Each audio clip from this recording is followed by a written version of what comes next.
Recently, I was asked a question: if you were dropped off in the middle of the woods and you had to spend 24 hours, but after which you would be rescued, what 5 items would you bring with you?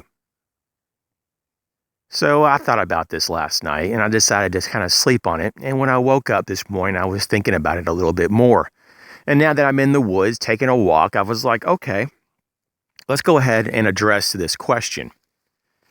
So, first of all, I don't know the environment that I'd be in. I just know it's going to be in the middle of the woods. So I would take at least a 3-season tent at the minimum over a tarp system. The same thing goes for a sleeping bag, probably at the very minimum a 3-season sleeping bag. Unless I just knew that it was in the middle of the winter, then I'd take the best sleeping bag that I could find. Now, in terms of having your basic needs met once again, your essentials, I wouldn't know for sure if I was going to be dropped off around a water source or not. So I would bring a gallon of filtered water with me as my third item.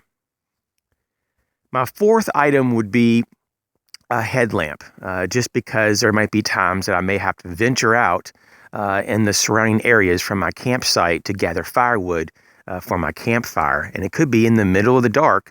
And for safety reasons and to be hands-free, a headlamp is hard to beat. The last item is kind of a 2-for-1, and hopefully this is allowed in this particular question. But I would have a Mora Light My Fire, which would have, a blade and, of course, have a fire steel in the handle. So you kind of get your cutting tool and fire starter all in one. So those are my 5 items. I'd be curious if you want to chime in on the 5 items that you would select if you were just dropped off in the middle of the woods, and you just had to figure out, in a somewhat of a generic fashion, 5 items that you'd want to have with you just to get you through a 24-hour period of time. As always, thanks for watching. You guys take care.